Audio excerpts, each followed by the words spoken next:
Hey everybody, how's it going? This is Max with BuzzTox here, and I'm back with my initial review for House of the Dragon Season 1, Episode 4. Now, first, I want to say this episode really made it clear to me what the format of House of the Dragon is and how it's different from Game of Thrones. Game of Thrones, for example, we followed multiple storylines following multiple characters. We'll spend some time in the episode with Daenerys, some time with Jon, and some with Tyrion, maybe some with Ned Stark. Whereas I'm finding with House of the Dragon, we have primarily one story, and we explore that story from every angle. So this episode, the story really was Rhaenyra, Daemon, and the scandal, and really going into the implications of what this scandal means from Daemon and Rhaenyra's perspective, from Alicent Hightower's perspective, from King Viserys' perspective, and Otto Hightower's perspective, and what are the political ramifications and implications of that. Now, in terms of the episode, I absolutely loved it. I feel like all the characters are falling into a place where I assumed that they would. The stakes are continuing to rise. Rhaenyra is trying to do her duties as the new heir to the Iron Throne, but is falling short, and she's not able to have the freedom that she wants. So she seeks that in Daemon because he gives her an opportunity to experience that. You have Viserys trying to politically balance everything. He's being pulled in so many different directions, and he tries to make everyone happy. The one thing I noticed in this episode that made it even more clear about King Viserys is that he's such a good guy and he has such a good heart that it leaves him prone to manipulation. He spoke with Otto Hightower and turned against his daughter, and then he spoke to his daughter and then ended up taking Otto away as his hand, which is interesting because Daemon warned him about Otto Hightower earlier. But all in all, I love this episode, and I'm loving every episode because each one feels like it's its own self-contained story. They feel like they have a beginning, a middle, and an end. This episode started with Daemon's return, the reconnection between Daemon and Rhaenyra, the scandal that took place, and then it ended with Rhaenyra getting that gift from the king. The way I saw it is that is a potion or drink, whatever you want to call it, that terminates any accidents that happen during intimate acts. So we'll see what complications that may have in future episodes. But first I want to start with Rhaenyra. She was sifting through men that she could potentially marry since her dad gave her that choice. She is not impressed by the prospects and she ends up ending her tour early. I found it really funny with the scene with the boy. The fact that he ended up standing up for himself and killing that guy, and he was even sick in the background because that was probably his first kill. Thought that was a great touch. On her way back to King's Landing, you once again see Daemon pull up with Caraxes, and you can see on Rhaenyra's face that she is very impressed. And I spoke of this a ton in episode 1, that they have showed us over and over again that Rhaenyra clearly has a thing for Daemon. I really love Daemon's return because he's so unpredictable. Came back wearing a crown after defeating the crab feeder and the triad. He ends up kneeling to the king, and you feel like it's a good moment because you never really know what Daemon's real motivation is. And Viserys is such a softie, he always ends up forgiving him. But in that forgiveness, he ended up going for Rhaenyra.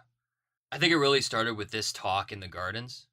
Rhaenyra communicated that she didn't really want to give birth because her mother lost her life. She'd rather live her life in solitude.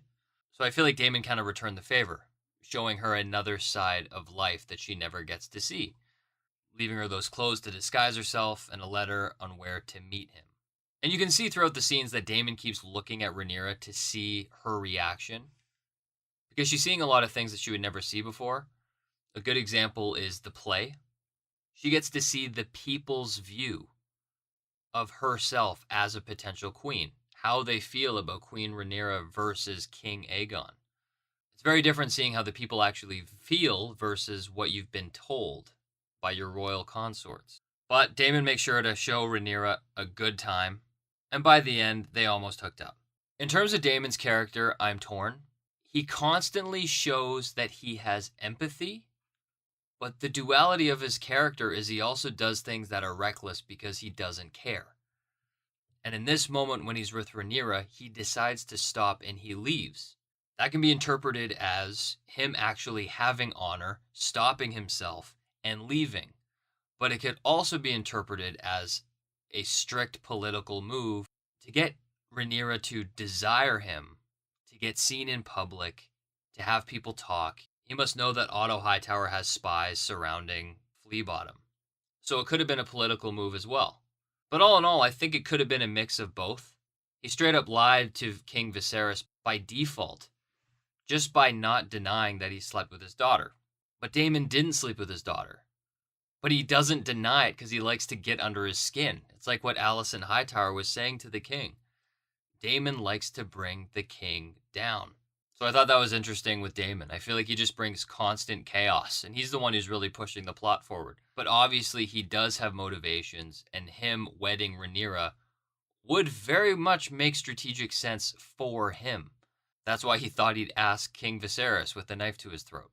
But then you had the fallback from Rhaenyra. Her actions sparked gossip throughout the Red Keep. She had a talk with Alicent Hightower. She seemed very upset because she could be seen as no longer pure. It could politically really affect her value as a wife. But Alicent Hightower really sticks by Rhaenyra. And Rhaenyra here is slightly fibbing. And then she ended up talking to her dad, King Viserys, and to my shock, he still isn't going to denounce her as heir and reinstate Aegon because he doesn't want to create any form of divisiveness. So even after all of that, he is still sticking by his daughter. Not only that, he listened to her counsel that Otto Hightower is self-motivated, and the king finally caught on that he was very calculated in introducing Alicent Hightower during his period of mourning his wife. So because of that, he was removed as Hand of the King. So I just think this king is in this interesting balance where he has no true determination. Daemon warned him about Otto in the first episode, and it took his daughter after a scandal to warn him where he actually took action. So it seemed like that whole scandal was put behind them. The king cut out the culprit, which was Otto Hightower, essentially putting people to listen in and spy on Rhaenyra to find a scandal, to capitalize on this opportunity. And he sent Rhaenyra that potion that nullifies consequences.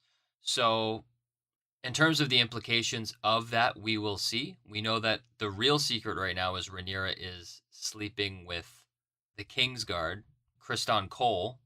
But we may end up seeing Rhaenyra kind of come more into herself and lean in more on experiences.